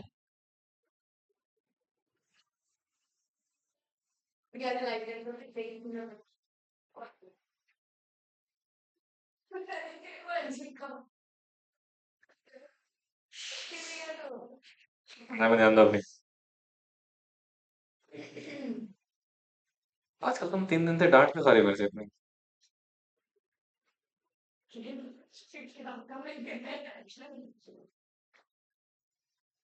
लिखा दोस्तों? चलिए, बहुत बढ़िया जी, बहुत बढ़िया। समझ आया तुम्हारे कुछ? तो ये कंप्लीट हो गया हमारे पास ऑथराइज पर्सन की डेफिनेशन। क्या कंप्लीट हो गया बेटा? ओके। अब आता है एक डेफिनेशन बेटा, सेक्शन 2 क्लॉज सीसी। क्या आता है जी? Section 2 clause CC. Okay, now listen please, ये है authorise officer.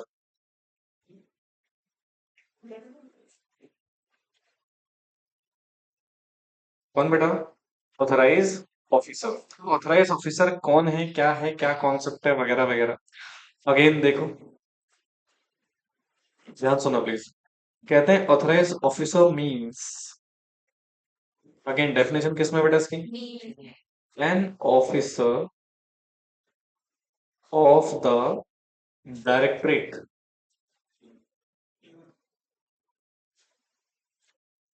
Directorate of enforcement, directorate of enforcement authorised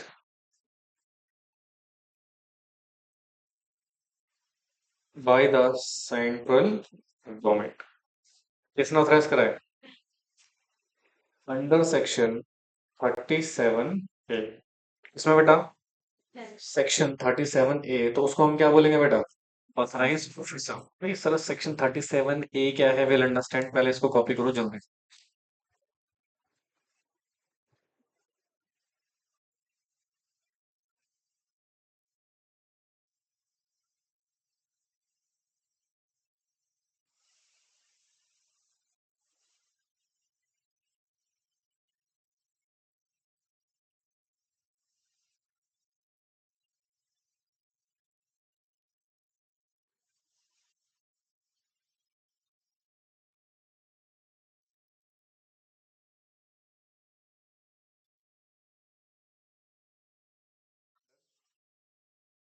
अच्छा, अब इस डेफिनेशन को अगेन हम थोड़ा सा क्या करते हैं, एनालिसिस करते हैं इसका। ध्यान सुनो, हो गया नहीं हो?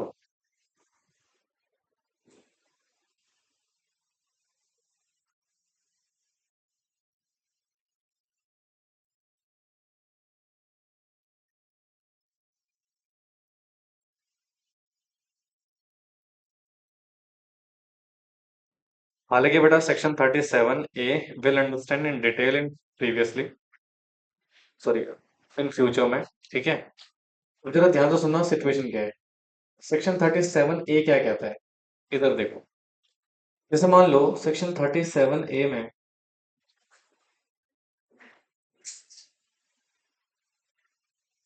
37 ए होता क्या है सर, एक पर्सन, एक ऑफिसर,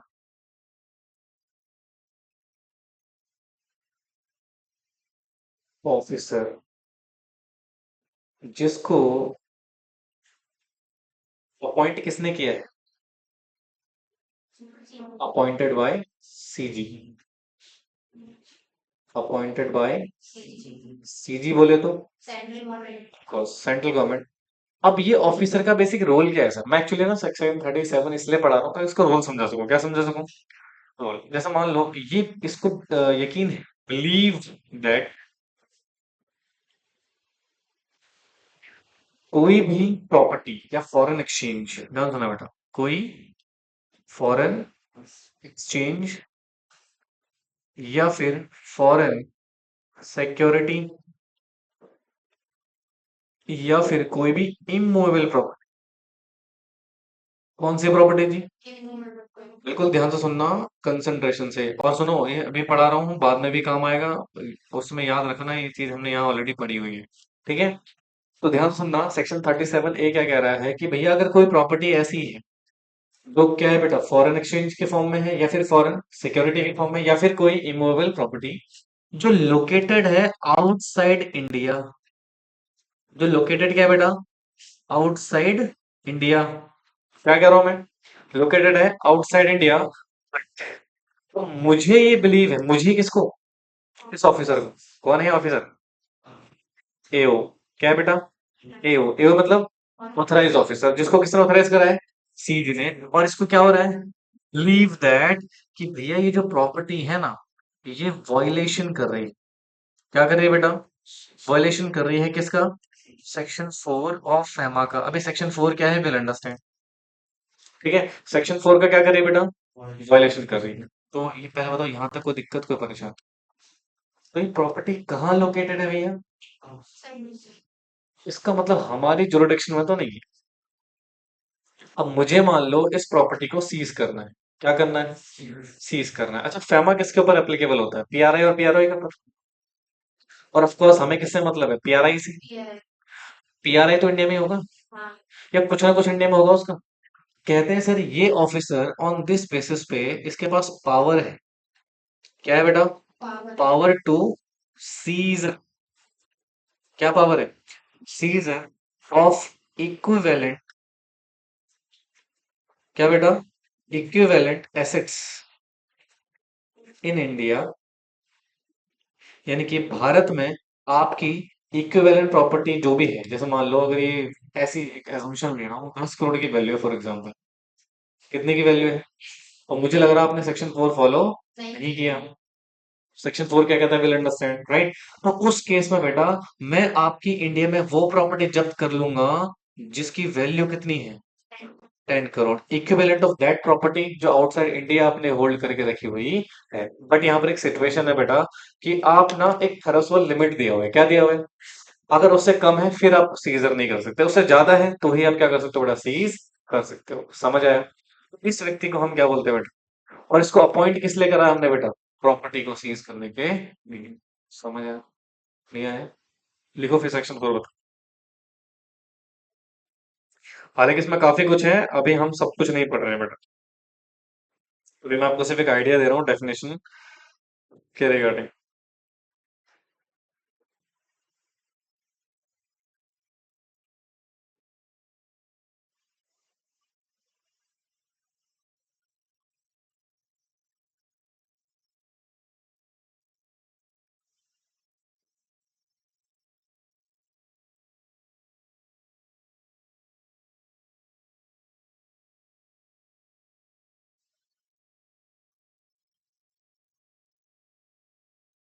समझ आ रहा है बेटा, लिखो फटाफट से।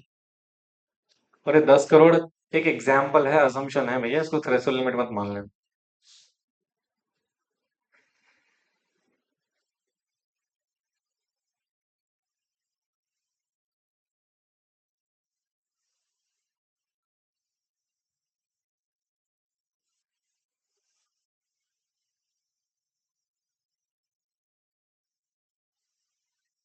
ये सर थर्सडे को रखेंगे क्लास, तो थर्सडे फिर हमारे मॉर्निंग में शेड्यूल रहेगा, ठीक है, 9 बजे से। कोई जो नॉर्मली रहता है, मैं बार बार मैसेज नहीं करूंगा, इरिटेशन सी होती है।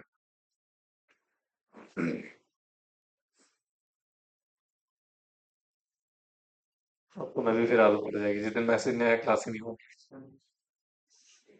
भाई छुट्टी तब तक मत करना जब तक एक्सप्रेसली ना बोला जाए, ठीक है। अगर मैसेज नहीं भी आया तब भी क्लास आना।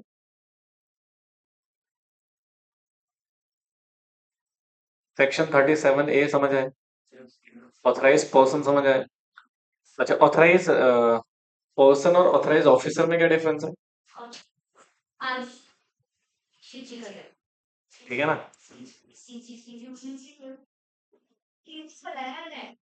नहीं, सोनाली सही है, वो लड़ने लगेगी, नो सही हो, तुमने सही बोला है, सीधी बोला। मैंने सुना है, तुमने सीधी बोला है भाई, पागल लोग हैं। और अंजलि जी, क्या हाल है, हैं? तबीयत खराब है, नहीं नालायक हो गए। छुट्टियां बढ़ाना चाहिए वैसे। ओके, दिस इज डन है। सेक्शन 4 पढ़ाऊं या फिर रहने दूं, वर्बली बता दूं, पढ़ा दें। का ठीक है, तुम लेंथी करोगे डेफिनेशन में कुछ नहीं है। लिख लिया था ना पक्का? तो देखो जी, एक है हमारा क्या, सेक्शन 4। याद है मैंने 12th क्लास में ना आपको एक चीज बताई थी कि इंडिया में कोई भी पर्सन फॉरेन करेंसी होल्ड नहीं कर सकता। याद है ना? पर उसकी थ्रेशोल्ड लिमिट भी थी। चुप ना रहे। 2000 तक के करेंसी होल्ड। अब जरा सुनो, एक सेक्शन 4 है। क्या बेटा? एक लिख लो, मेरे साथ साथ लिखो इसको। नो पर्सन रेसाइड या resident in India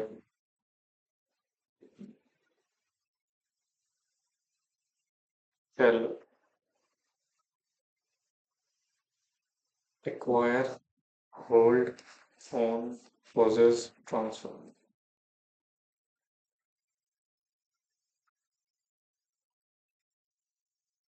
Acquire, hold, own, possess or transfer.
Just Saturday को अगर अ, मैं क्लास ना रखूँ ना तो टैक्स वाले सर के बोल देना क्लास रखने को, ठीक है? सैटरडे को तो शायद ना मैं भी सैटरडे मेरी क्लास नहीं होगी यहाँ पे, ठीक है? तो उनको बोल देना लंबी क्लास ले लेंगे।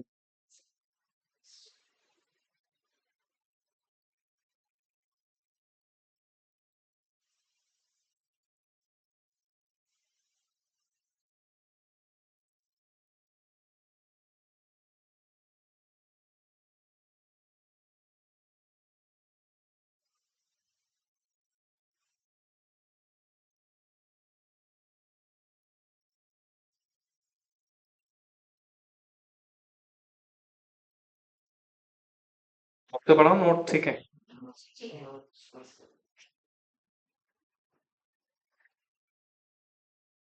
एक सेकंड है कि ओटीपी भेज देना रहेगा।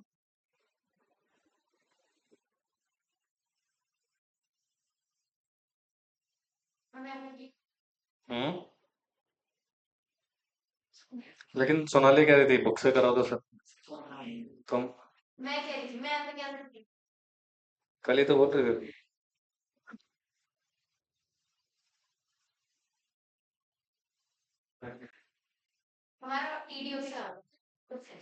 कब है?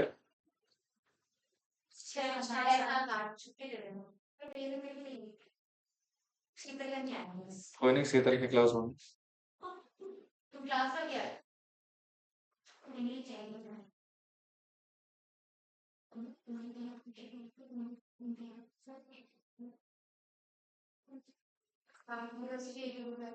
Shut up.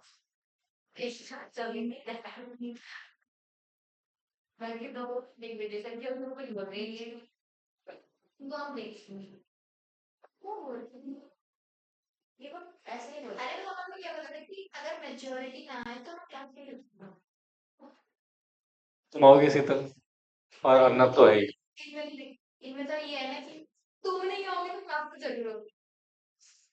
तुम नहीं आओगे उस दिन? हाँ फिर तो डन है, क्लास होगी। पहले बताना चाहिए था ना, सोनाली नहीं आएगी। अर्नब तू तो आएगा ना? तो बस।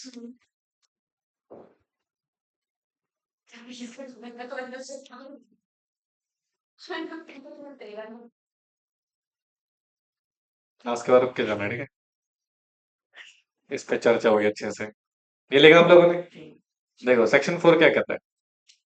No, P R I. क्या बोल रहा है जी? हालांकि अभी आपको पता नहीं पीआरआई कौन है। से याद रखना, सिटीजन का मतलब पीआरआई नहीं होता। विल अंडरस्टैंड कि पीआरआई क्या है। तो कहते हैं कोई भी पीआरआई ना तो क्या कर सकता है? एक्वायर, क्या?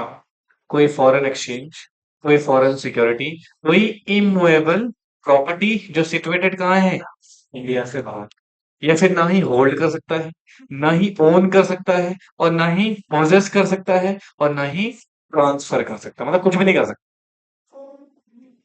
डिफरेंट है ना बेटा, आप किसी चीज के मालिक हैं, ओनरशिप। हो सकता है आपके पास उसकी पोजीशन ना हो सकता है जिस चीज की पोजीशन आपके पास है उसके ओनर ना हो। समझ गए? जैसे आपने मान लो, आपका बेस्ट एग्जांपल है स्कैनर्स। मान लो चारों स्कैनर्स आपके पास है, क्या आप उसकी 100% ओनर हैं? नहीं, बट पोजीशन है आपके पास। यस, समझ गए ना? Are you getting my point? This is okay. ना ही आप ट्रांसफर कर सकते हो, तो समझ में आया ना ओन में और पोजीशन में क्या डिफरेंस है? या सर फिर कहते हैं अच्छा, कब तक? अनलेस परमिटेड अंडर फेमा में अगर परमिशन है फिर तो कर सकते हो। या फिर आपने प्रायर क्या दे रखी है परमिशन किसकी? या फिर अदरवाइज समटाइम क्या होता है बेटा, हमें FIPB बोर्ड का परमिशन भी लेना पड़ता है, समटाइम हमें गवर्नमेंट ऑफ होम अफेयर का भी अप्रूवल लेना पड़ता है। तो ये अदरवाइज में वो सारी टर्म्स एंड कंडीशन है, मतलब सिंपल सी बात है सर। ये ट्रांजेक्शन आप तब तक नहीं कर सकते हो जब तक आपके पास क्या ना हो। अच्छा, इस चीज का शक किसको हुआ है? ऑथराइज पर्सन को। तो सेक्शन 37A में वो आपकी प्रॉपर्टी को क्या कर सकता है? सीज कर सकता है, बाहर वाली। नहीं नहीं, जो इंडिया में लोकेटेड है उसके इक्विवेलेंट वैल्यू की प्रॉपर्टी को सीज करने का पावर हमारे पास है। समझ में आया? नहीं आया? आया? देख रहे हो यहाँ पे सेक्शन 37, सेक्शन 4 और सेक्शन 2 क्लॉज CC आपस में क्या है? इंटरलिंक। ऐसे पढ़ाई करनी है, समझ गए ना? जिससे क्या होगा, हमारी क्लैरिटी बहुत ज्यादा अच्छी हो जाएगी। क्या हो जाएगी बेटा? ये कॉपी कर लिया था आप लोगों ने? शाबाश। चलो अब एक डेफिनेशन आता है। ये तो सिंपल सी डेफिनेशन है, बस लिख लेना इसको। आपने JIGL पढ़ा हुआ है ना? बेंच का मतलब पता है आपको? बेंच, बेंच क्या होता है? बेंच का मतलब, हाँ जी, जिस बेंच पे जज बैठते हैं। फिर एक सिर्फ या अगर सिंगल जज है तो means a bench of the appellant। अगर कहीं पर बेंच का यूज होगा तो आप समझ जाना हो किस बेंच की बात हो रही है। अपीलेंट ट्रिब्यूनल की कोर्ट के बेंच की, अपीलेंट ट्रिब्यूनल की बेंच की बात हो रही है। किसकी बात हो रही है? जहाँ पे हमारे पास कुछ जजेस या तो इंडिविजुअली या कलेक्टिवली बैठते हैं और जजमेंट वगैरह पास करते हैं, ठीक है? समझ में आया कि नहीं आया? नहीं आया? आया? नहीं आया?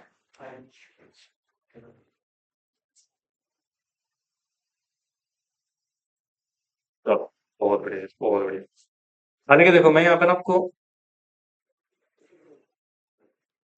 अब एक करंट अकाउंट और कैपिटल अकाउंट के डेफिनेशन करा रहा हूँ, उसके बाद वाइंड अप करेंगे क्लास, ठीक है? करंट अकाउंट कैपिटल अकाउंट ना सिर्फ अभी डेफिनेशन कराऊं, उसके डिटेलिंग आगे जाके पढ़ोगे आप, ठीक है? करंट अकाउंट ऑलरेडी बहुत डिटेल में है, कैपिटल अकाउंट ऑलरेडी बहुत डिटेल में है भाई। पूरी FDI पॉलिसी क्या है करंट कैपिटल अकाउंट ट्रांजेक्शन में क्या है? हाँ जी, ये समझ में आ गया ना? हाँ, तो ये सिंपल से डेफिनेशन में ज्यादा कुछ नहीं है, अब जरा सुनो ध्यान से। So here will going to understand section 6 और सेक्शन 5, ठीक है? सेक्शन 5 और सेक्शन 6 हमें पे क्या पढ़ने वाले बेटा? एक्चुअली उसको नहीं पढ़ाऊंगा मैं, उसका डेफिनेशन पार्ट करूंगा, ठीक है? तो सुनो, अभी लिखना नहीं किसी ने, ठीक है? एक सेक्शन है 2 क्लॉज ई। क्या है बेटा? सेक्शन 2 क्लॉज ई। और एक सेक्शन है 2 क्लॉज जे। कौन सा सेक्शन है बेटा? 2 क्लॉज जे, ठीक है? अच्छा, 2 क्लॉज ई जो है ये डिफाइन करती है कैपिटल अकाउंट ट्रांजेक्शन को। इसको हम शॉर्ट में बोलेंगे CAT। क्या बोलेंगे बेटा? CAT।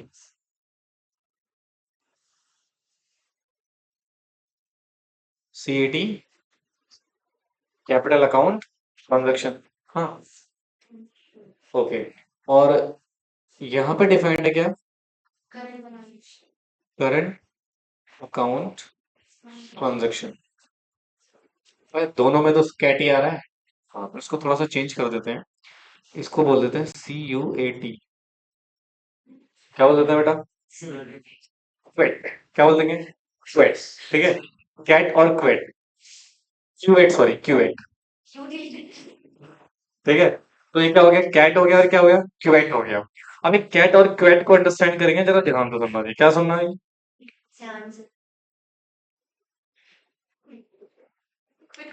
हड्डियां तोड़ दो ना लेके। अब करंट अकाउंट और कैपिटल अकाउंट ट्रांजेक्शन को बेटा will understand with the help of case. Case number 1।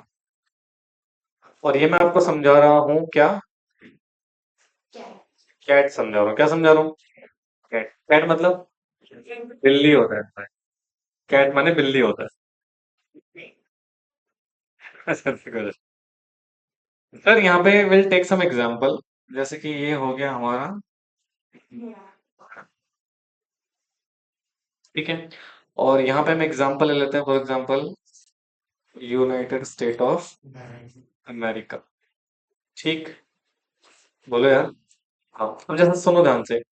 मान लो यहाँ पे एक पर्सन है, मिस्टर मिस्टर राव। कौन है बेटा?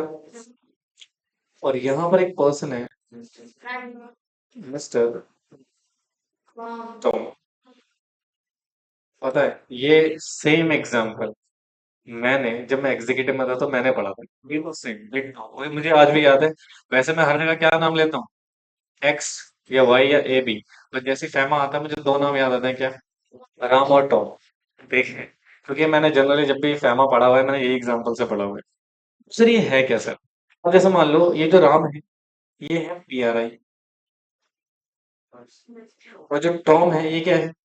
हालांकि अभी हमें नहीं पता PRI कौन होता है। It's a basic assumption we have taken कि यहाँ पर राम जी हैं जो क्या है? PRI। तो मिस्टर टॉम जी क्या है? PRI। ठीक है, अब सुनो ध्यान से प्लीज। मान लो सर इनके बीच में ना ट्रांजेक्शन हो रही है। क्या हो रही है बेटा? ट्रांजेक्शन हो रही है दोनों के बीच में। और इस ट्रांजैक्शन की वजह से या तो टॉम की इंडिया में या राम की US में ऑल्टरेशन हो रहा है। किस चीज में बेटा? एसेट्स में या फिर लाइबिलिटीज में? किस में बेटा? एसेट्स में या फिर लाइबिलिटीज में। सपोज मान लो आपने दैट इज प्रॉपर्टी परचेस कर ली US में जाके। Means what we have done, assets clear हो गई ना। या तो आपने US से कोई लोन ले लिया, तो लाइबिलिटी क्रिएट हो गई है ना? या तो आपने लोन चुकाया है, लाइबिलिटी रिड्यूस हो गई है।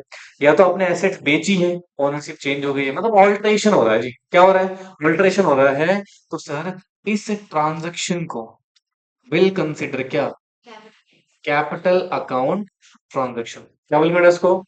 Capital account transaction. और कैपिटल अकाउंट ट्रांजैक्शन में विल अंडरस्टैंड सेक्शन 6। अंडरस्टैंड करेंगे आगे चल के। Are you getting my point? Sir जब एसेट्स और लाइबिलिटीज में ऑल्टरेशन होगा, तो उसको हम क्या बोलेंगे? Capital account transaction. क्लियर है?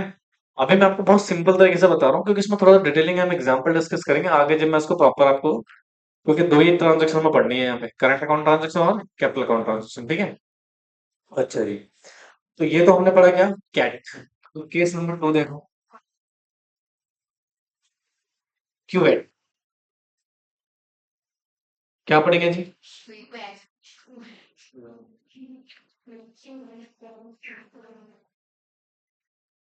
हो गया। सुनो, again the same example will going to take India. और ये है यूनाइटेड स्टेट ऑफ अमेरिका। ठीक है। बहुत नींद आ रही है नालायक। थोड़ा भी हटिए। अब ये है मिस्टर रोहन। यहाँ कौन है मिस्टर? राधिका से क्यों ऑब्सेस हो रही है अपनी? अब रोहन जो है वो इंडिया से बाहर जा रहा है। रोहन कौन है? पीआर है। इंडिया से कहाँ जा रहा है बेटे? Okay, going to United State of America, USA. क्यों जा रहा भाई? पहला, विजिट पर्पस, घूमने के लिए जा रहा है, या फिर हनीमून में जा रहा है, हॉस्पिटल सर्विसेज के लिए जा सकता है, एजुकेशन के लिए जा सकता है, ओए, ठीक है, एक्सेट्रा। अच्छा सुनो, जब ये बाहर गया है तो ऑफ कोर्स इसको जरूरत पड़ेगी ना खर्च करने की, तो एक्सपेंसेस करेगा ना वहां जाके। हाँ, और जब एक्सपेंसेस करेगा तो उसके लिए इसको रिक्वायरमेंट किसकी पड़ेगी? फॉरेन करेंसी की पड़ेगी ना, रिक्वायरमेंट ऑफ फॉरेन करेंसी। बोलो बच्चों, यानी कि आप इंडिया से बाहर जा रहे हो और वहां जाके सिर्फ क्या करोगे? आप एक्सपेंसेस करोगे। क्या करोगे? तो सर जितने भी एक्सपेंसेस होंगे, पीआरआई और पीआरओ, ऑफ कोर्स यहाँ जिससे भी ट्रांजेक्शन करेगा वो व्यक्ति क्या होगा? पीआरओ ही होगा ना। हाँ, तो जो भी आप जैसे हॉस्पिटल बिल पे कर रहे हो या फिर आप घूमने गए हो तो of course hotels bill pay कर रहे हो, या जो भी आप कंजम्पशन वगैरह कर रहे हो सारी चीजें, राइट, या फिर आप एजुकेशन पे जा रहे हो तो एजुकेशन फीस वगैरह पे कर रहे हो एक्सेट्रा, ठीक है। तो भैया यहाँ पे जो एक्सपेंसेस है ना, तो ये एक ट्रांजेक्शन है जिसको हम क्या बोलते हैं? Current account transaction. क्या बोलते हैं बेटा? Current account transaction. Even import and export are also consider क्या बेटा? Current account transaction. Are you getting my point? Generally इसमें कर क्या रहे हो? एक्सपेंसेस कर रहे हो। क्या कर रहे हो? क्या इससे कोई एसेट्स का कोई लाइबिलिटी का लेना देना है? नहीं सर, आप जस्ट एक्सपेंस कर रहे हैं, वहां जा रहे हैं, पैसा खर्च करके आ रहे हैं, ठीक है। अच्छा, यहाँ पे ना एक ट्रांजेक्शन होती है, इसको बोलते हैं टू वे फंजिबिलिटी। क्या बोलते हैं? Two way fungibility. Will understand ये टू वे फंजिबिलिटी क्या होता है, और इसको बोलते हैं वन वे फंजिबिलिटी। क्या बोलते हैं? बता तू, सुनो। यहाँ मैं डॉलर लेके जाऊंगा, वो डॉलर वापस आएगा? नहीं, खत्म हो गया ना। हाँ, that means one sided convertibility. क्या है? वन वन वे फंजिबिलिटी बोलते हैं। So क्या बोलते हैं? अच्छा, यहाँ मैं एसेट खरीदूंगा फॉरेन में, डॉलर लेके जाऊंगा, क्या उसकी वापस रिकन्वर्ट के चांसेस हैं? यस, तो उसको क्या बोलूंगा? अच्छा, मैंने डॉलर लिया लोन। क्या लिया? लोन। वन वे कन्वर्टेबिलिटी हो गया भाई, डॉलर किस में कन्वर्ट हो गया? रुपीज में। तो वापस रीपे करूंगा तो रुपीज वापस किस में कन्वर्ट करना पड़ेगा? डॉलर में। टू वे फंजिबिलिटी, ठीक है ना। तो current account transaction, capital account transaction समझ में आया। ये एक जस्ट एग्जांपल पढ़ा है, डेफिनेशन अभी लिखवाता हूँ फिर आपसे को मैं।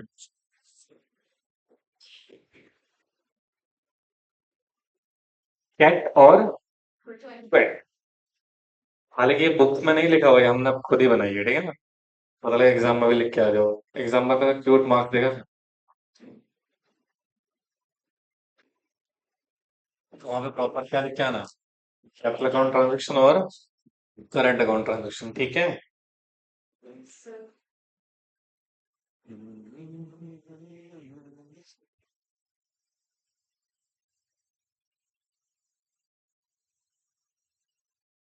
मेरे अपना फोन जानबूझ के उल्टा तेरा क्या एप्पल भी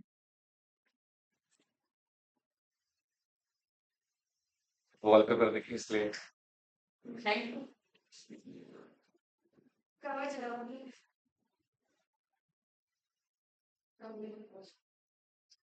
मेरा की बात ही अलग है भाई साहब।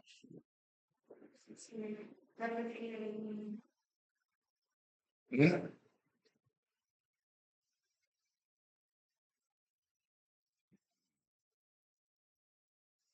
इसके बाद ब्रेक लो। हमें डेफिनेशन लिखने के बाद ब्रेक लो 5 मिनट का। कितना बज रहा है? नहीं, आधे घंटे का ब्रेक देता हूँ। फिर 2 बजे शुरू करेंगे हम क्या? Security law. अच्छा, सही से बताना, समझ आ रहा है? बढ़िया है। अभी बुक से पढ़ा लूंगा, फिर मजा आएगा तो बढ़िया। यार, तुम्हें लगता है बहुत टाइम लग जाएगा हमें ऐसे करने में?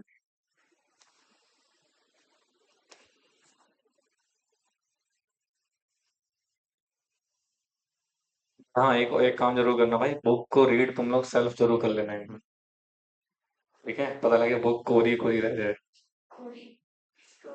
क्लीन।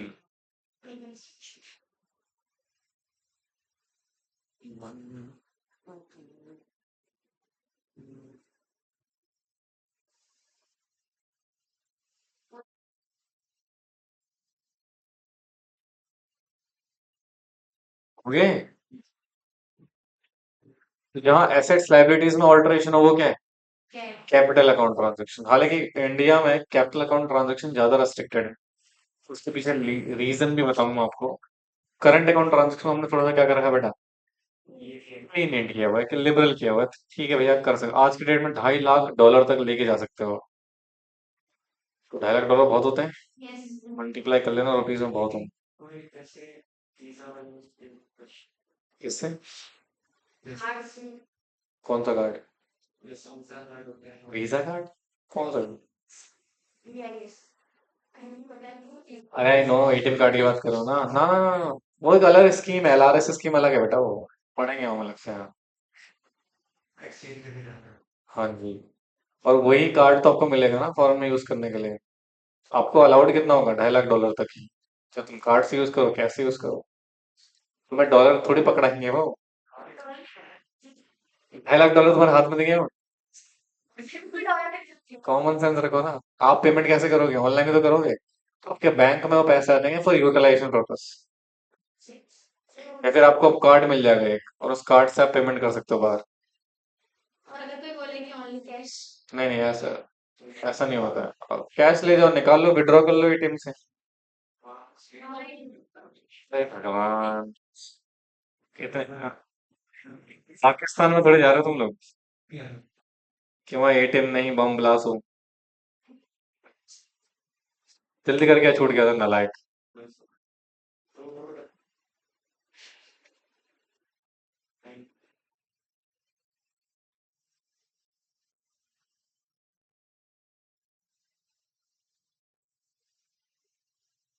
अच्छा, यहाँ पे लाइबिलिटीज इंक्लूडिंग कंटीजेंट लाइबिलिटी भी होगा, ठीक है। सॉरी, एक चीज और ऐड कर लेना है इसमें।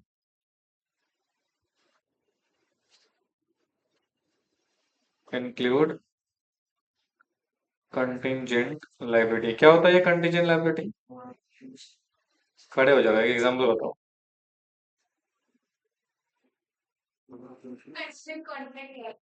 जैसे मान लो, हाँ बोलो। क्या? ना, जैसे मान लो मैं हूँ, मेरा एक फ्रेंड है जो कि यूएस में रहता है, ठीक है। मैंने कोई ट्रांजेक्शन नहीं करी, ट्रांजेक्शन उसने करी है किसी बैंक के साथ वहां, बट मैंने गारंटी दिया है उसके बिहाफ में कि अगर ये पे नहीं कर पाएगा तो कौन पे करेगा? भाई मेरी लाइबिलिटी क्रिएट हुई है। यस। बट वो कौन सी लाइबिलिटी है? कंटीजेंट। तो क्या मैं फैमा के रेगुलेशंस में आ गया? हाँ, तो मुझे भी क्या फॉलो करने पड़ेंगे बेटा? फैमा के रूल। ठीक है ना। तो फ्यूचर में हो सकता है वो लाइबिलिटी मेरी इनकर्ड हो जाए, हो सकता है वो लाइबिलिटी मेरी इनकर्ड ना हो, बट आपको लॉ तो फॉलो करना पड़ेगा। समझी? अकाउंट्स पढ़ते हैं, उसका तो फेवरेट है account.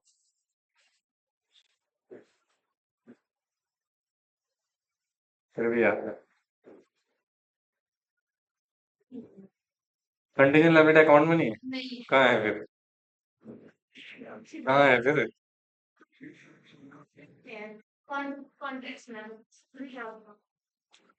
Thank you so much.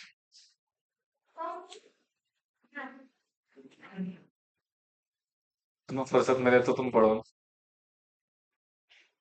Computer law पढ़ते रहेगी बस खाली। और सिर्फ कंप्यूटर में फोकस रहेगा तो कैसे अकाउंट पढ़ोगे तुम?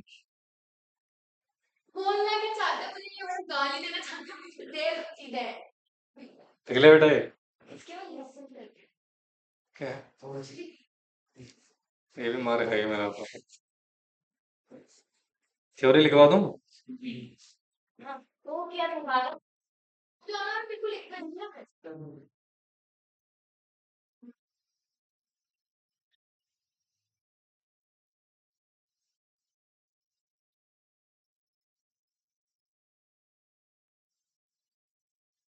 तो ये पता नहीं लैपटॉप को क्या हो जाता है बीच बीच में।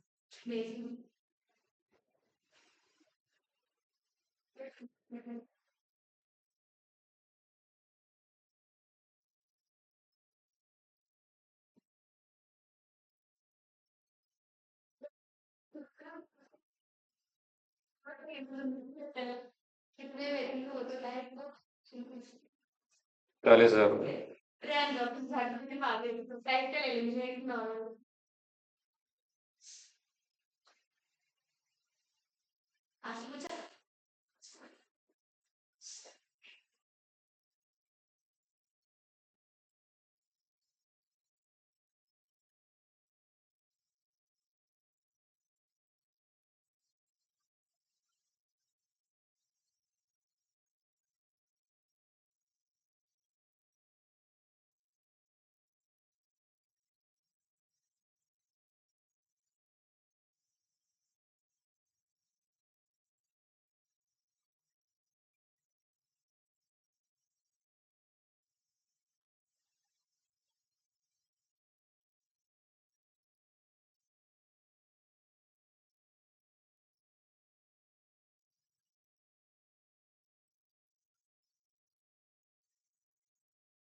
देखा।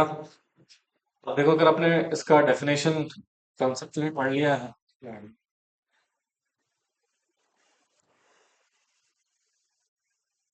ओके, अगर इसका कॉन्सेप्चुअल डेफिनेशन पढ़ लिया फिर तो ये सिंपल सी डेफिनेशन है। कहता है मींस क्या लिखा बेटा, ट्रांजैक्शन जो कि ऑल्टर करती है किसको, एसेट्स को, या फिर लाइबिलिटी इंक्लूडिंग आउटसाइड इंडिया किसकी, या फिर इंडिया में किसकी, राइट। और इसमें सेक्शन 6 भी हम आगे चल के डिस्कस करेंगे। क्लियर है। तो ये क्या था बेटा हमारे पास, कैट। क्या था, कैट। कैट मतलब बिल्ली बोल। चलो लिखो, करंट अकाउंट ट्रांजेक्शन। सेक्शन क्या है करंट अकाउंट ट्रांजेक्शन का, क्लॉज जे। और सेक्शन 5 आगे चल के हम पढ़ेंगे इसका, ठीक है। अब देखो इसका डेफिनेशन क्या कहता है, means a transaction other than a capital account transaction।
Now listen please, इधर देखो ध्यान से। करंट अकाउंट ट्रांजेक्शन, ठीक है। कहता है एक ऐसी ट्रांजेक्शन है जो अदर देन क्या है बेटा, यानी कि जो कैपिटल अकाउंट ट्रांजेक्शन नहीं है वो क्या होगी बेटा, समझ में आ गया क्या। एंड इंक्लूड कर रही है, जैसे फॉर एग्जांपल आप पेमेंट कर रहे हो फॉरेन ट्रेड के लिए, यानी कि इम्पोर्ट एक्सपोर्ट की बात कर रहे हैं, या सर्विसेज के लिए या बिजनेस के लिए, या फिर कोई शॉर्ट टर्म बैंकिंग आपने कर रखी है उसकी पेमेंट आप कर रहे हैं, तो उसमें भी आप क्या करेंगे बेटा, करंट अकाउंट ट्रांजेक्शन इसको मानेंगे।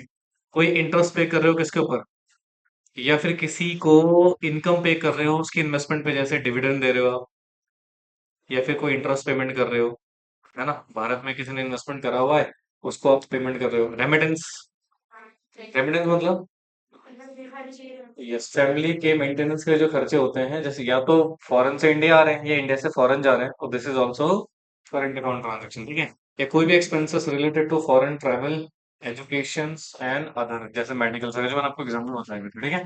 तो this is current account transaction. So in today we have discussed about current account transactions and capital account transaction and other definitions। एक बार इसको ढंग से रिवीजन कर लीजिएगा, बाकी नेक्स्ट क्लास में डिस्कस करेंगे, ठीक है।